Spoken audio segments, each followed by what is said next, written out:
Alright guys, game number 3 today. This is the third commentary of the day. This time the matchup is between DieStar and Nerchio. So this is a game between DieStar and Nerchio, a Terran versus Zerg. We are here on Shakur's Plateau, and we can see right here Nerchio, our Zerg player, in the right position, and in the left position over here we do have DieStar. So a battle of the Titans. These are two really solid players. Definitely have enjoyed casting games between these two quite a bit. We can see here, of course, on the new Shakur's Plateau, there is a lack of destructible rocks on the backside. That makes me very sad. And the other thing that makes me really sad over here is, where is the other? Yeah, there we go. So there used to be destructible rocks over here as well, but those have gotten taken out. So yeah, not really too thrilled about that. I enjoyed the aspect of being able to bust through rocks on someone's back wall. Instead, you have to rely, of course, on doing some drop action or Nidus play for Zerg or anything like that. But yeah, anyways, that is a design choice that they decided to make, so I'm not going to question it. And let's take a look here. DieStar moving out very, very early with that scout. That is kind of a little interesting that he's deciding to push out at this point in the game with that scout. It's not standard. You'll a lot of times see the SCV that built the supply depot. You'll see that scout out. It's not normally going to be the case that this SCV is going to be making its way on through. So you can see right now making down, and he's actually moving to the correct position. He does spot the attempted expansion. He's paying enough attention. Yes, he is, and I think he's going to be able to deny this for quite some time. This is actually really big. Let's see how Nerchio responds. He does respond by dropping that pool. You're seeing a lot of Zerg players do this. That is a proper response, because if you just deal with this, it's going to get delayed anyways, and you're going to start to float quite a bit of extra resources. So you might as well just kind of switch things up, open up with that pool, drop that extractor, and then go for that expo, around the 21-ish supply mark. So kind of switching things up on the fly based on responses rather than just having your expo super delayed is a smart idea. We can see right now Nerchio in the main base of DieStar does want to push back with that Overlord though, because he does know that Marine is on the way. And let's take a look at what DieStar is going to be doing after that first barracks. We can see right now does have this one refinery up, but I'm actually thinking that he may be trying to get an expo sometime soon. You can see he's pulling those resources, doesn't have that second refinery down, so I'm going to be expecting, oh, never mind, I was looking at someone else's. I'm not a fan of this. I just completely effed myself up really bad. I apologize. I was actually looking at Nerchio's resources, and that obviously doesn't help in predicting things. Now, the Tech Lab is up. I'm thinking we might be seeing a Reaper, in all honesty. That would kind of make sense to me. Marine going to be moving around trying to take care of this. There comes the Reaper right now. So yeah, taking a look, I'm guessing we're going to be seeing a factory after that, and this is probably a much more accurate prediction now that I'm actually looking at the right player's resources. What a big blunder, and I call myself a commentator. More of a joke. I am more of a joke, ladies and gentlemen. We can see right now, looks like Nerchio is going to be trying to get that expo relatively soon. You can see pulling those resources. He does have this roach warning coming up though, so he may actually be coming out with some early game aggression instead of going for that hatchery. But no, maybe not at all. Going to be pushing forward right now. This Overlord needs to be very careful about that one Marine on patrol there. And where is our Reaper friend? Come on, Reaper. Reaper. Where'd you go, buddy? There we are. Reaper moving across the board right now. Fear the Reaper, my friends. Fear the Reaper indeed. Taking an extra shot there unnecessarily from that Zergling.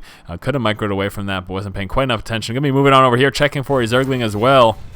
And yes, we can see Nerchio, in fact, delaying that expo and going for that fast roach push. This could very well be effective. The only problem is that the Reaper should be able to scout that out, checking for an expo over here, and then moving on down, because he was a little bit concerned, but he should know, in seeing that there is a lack of expo, as soon as he moves in, he should know roaches are coming. He's obviously also going to walk right by these roaches, and look at that, roaches walking right by him, so now he knows at this point roaches are on the way, and immediately drops the bunker, and that, my friends, is what I call responding to a situation.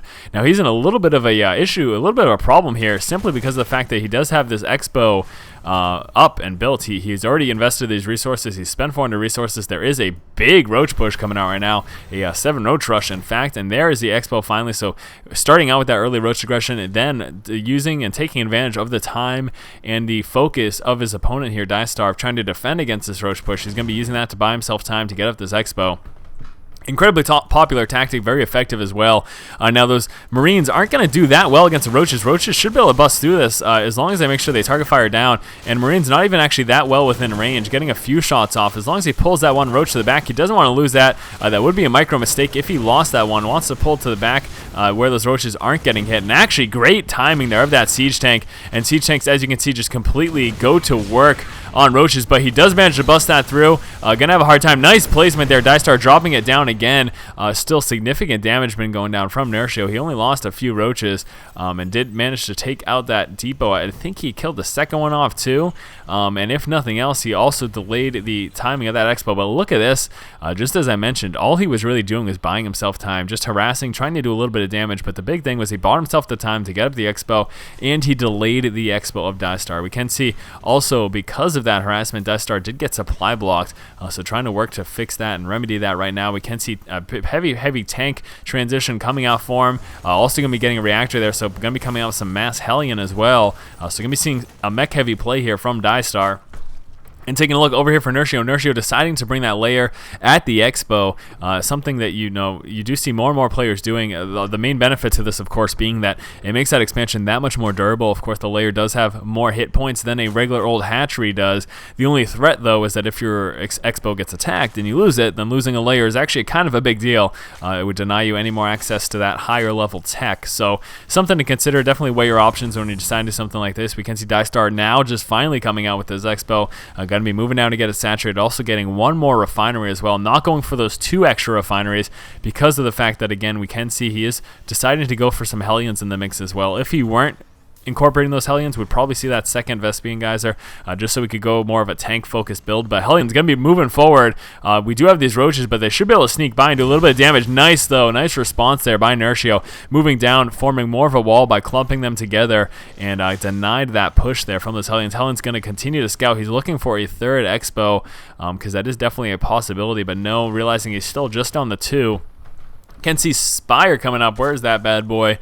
Should be somewhere over her. Where are you, Spire? That's not a... Well, there it is. It was hiding on me. So Spire right here in the corner. And yeah, so going to be moving up to some mutas. Does he have a Baneling that's coming? No, going to still be continuing actually this Roach production. A little bit concerned about an early push. He does have his Zerglin trying to do some scouting.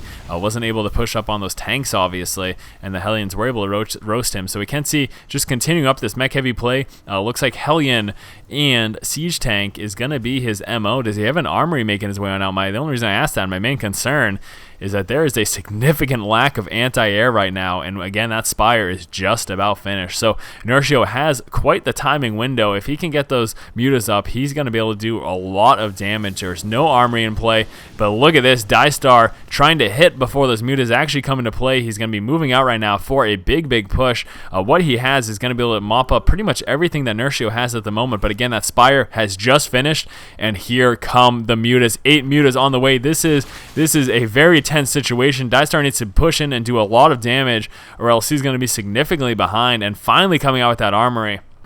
I think he realizes right now that his timing window was off, and he needs to push back because he does not have the anti-air. He may have very well also scanned too. Let's take a look. Yes, he did scan that Spire, so checking for that Spire, he realized, crap, if I push right now, I'm going to get mopped up by Mutalisk. He responded by dropping the armory, and I think that, had he pushed like 30 seconds earlier, if he was able to push 30 seconds earlier, he could have done a lot of damage to Nerchio, and maybe even got there in time to try to take down the Spire, but unfortunately the timing was a little bit off, and in scanning that Spire, it was forced to push back. Hellion's going to get surrounded. Unfortunately, these guys are going to get dropped very quickly. So yeah, that's not the best of situations. And going to be forced to come down with some turrets. 6 turrets, in fact, being placed all around the base. But look at that, Muta's already in the main base. Sorry, I missed their route on over. And this is really bad right now for DieStar. DieStar doesn't really have anything to deal with this. He doesn't have a Thor out right now. He doesn't have a Thor. He's just building his first Thor. This is really bad. Only a few Marines, and wow.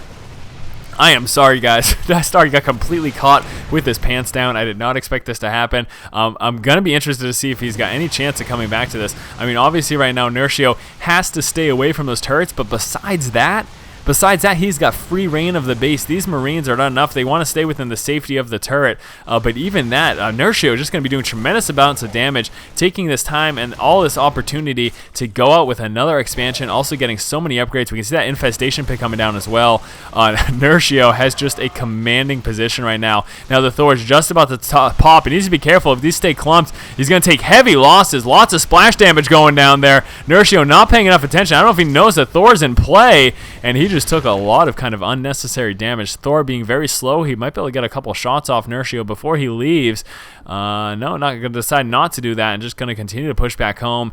But that was friggin' humongous. That was absolutely huge. We can see Nerchio, look at all the units killed as opposed to DieStar, 40 as opposed to the 17, 29 of which have been workers. So again, with that push, unfortunately DieStar, the timing was a little bit off. Those mutas came out a little bit earlier than he had hoped, and needs to be careful. 2 Thors right there clumping up, and actually, wow. Nerchio took a lot of damage right there. Both mutalisks down to 4 HP. So that has stopped all muta harassment, but we can see, taking a look back in the base here of Nerchio, he's already made that transition, going roach heavy. He's got the pathogen glands coming. That infestation pit is already up, of course. Zerg Carapace level 1 upgrade, making its way through. We have a 4th base. I mean, Nerchio is in a commanding position, so he's going to try to capitalize on that as much as possible by getting these expos out.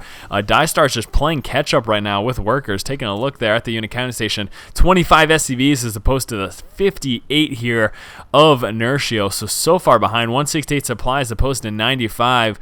That was just really nice, really nice there on Nerchio's part. And again, unfortunately, just a little bit of missed timing by DieStar. But DieStar is going to be doing what he can now that he has these turrets up. Isn't as worried, especially with these Thors in play, isn't as worried about a muta push. But again, we've got a lot of units kind of funneling their way into the center of the map here. Very Zergling heavy. We've got some roaches mixed in there as well. Finally, those infestors about to pop. Neuroparasite getting researched here as well. And yeah, I mean, at this point, this is unbelievable. Nerchio is just going to continue to macro up. Again, he knows he's in a commanding position. He is not too concerned. He's got so much vision of the map. Let's take a look at his vision. I mean, he can almost see the entire map. When they say Zerg have map hacks, it's no joke. With overlords and spreading creep, and once you gain map control, having those Zelnaga towers, you can see everything. I mean, it's no different almost than me just viewing this regularly. So we can see DieStar going to be trying to push right now. We do have all the forces of Nerchio up here right above the main army, and of course he can see this. Like at this point, Nerchio knows exactly what's going on, taking advantage of the fact these tanks are out of position, moving down. We do have that one infestor that did get roasted there, but nice fungal growth going down. 2 of them, in fact, going to get a full surround on all of these units, and this is not looking good for those Thors. Roach is going to sweep on up there, take those Thors very quickly. We have a few SCVs moving down into the engagement. Tanks down, but pretty much out of range of the bulk of the army, and unfortunately, man, DieStar getting his army split in half, wasn't within protective range of those tanks, and that was a very bad situation for him. So obviously that push did not go nearly as DieStar had hoped, and I'm going to honestly say he better retreat right now because he does not have what he needs to muster an attack, but no, he is going for it anyways. Look at how far behind he is, 93 supply as opposed to that 163. Big discrepancy between the two. Tanks do manage to siege up in time before the Zerglings push forward, so that's going to force the units here of Nerchio to push back. Also needs to be careful with those infestors. We have got to see another expo right now, but look at this, teching incredibly hard. Nerchio coming out with a greater spire. That's going to be done relatively soon, and I mean, if Broodlords get into play, DieStar is just going to be GG'd very quickly because he has nothing to deal with Broodlords at all. You may say, well, what about those Thors? Thors are not very good against Broodlords. Thors are good against light units that clump up, light air units that clump up. So like Mutalisks, they can do pretty well against Phoenixes as well. But things like Broodlords, things like battle cruisers, Thors are not a good response to. What DieStar needs to deal with, Broodlords once they come into play is Stim Marines or Vikings, and of course the Stim Marines are very susceptible to fungal growth from these infestors, so a little bit difficult. And yeah, he's just too far behind. I'm honestly really surprised that he's trying to take the center, but look at this, pushing forward. Tanks are unsieged, and now is the time right now for Nerchio pushing forward, but with that scan did spot that push, so DieStar getting those siege tanks up just in time. But again, here we go. 7 Broodlords coming into play. That looks like that will be the end of DieStar once those Broodlords actually join this engagement. Again, we have Thors, but that is not a good unit to deal with those Broodlords. So great hard tech switch from DieStar, and I mean from Nerchio, and I think it's going to work quite well. But look at this, slowly encroaching forward, managing to take care of a few of these Overlords. So DieStar could still do a bit of damage, but there is the scan going down. He just spotted the Broodlords. Going to be trying to move forward, but look at what happens right here. Moving forward, he's forcing tank splash against those Thors. Also, look at that. Very nice there. Neural Parasites going down, and the entire army of DieStar gets completely mopped up, and there is the GG.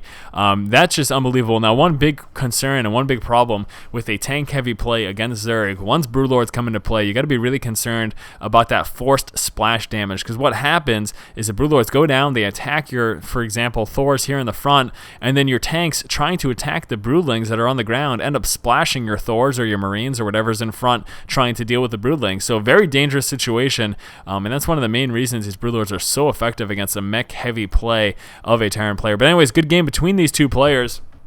I do have game number 2 between these two guys. It's actually going to be casted on Machinima Realms channel. Now, hopefully that gets up before this video posts, and if it does, I'm going to make a link available as well as some sort of annotation. I'll place that somewhere here on the screen, so you guys can go ahead and watch game number 2 between Nerchio and DieStar on the channel for Machinima Realm.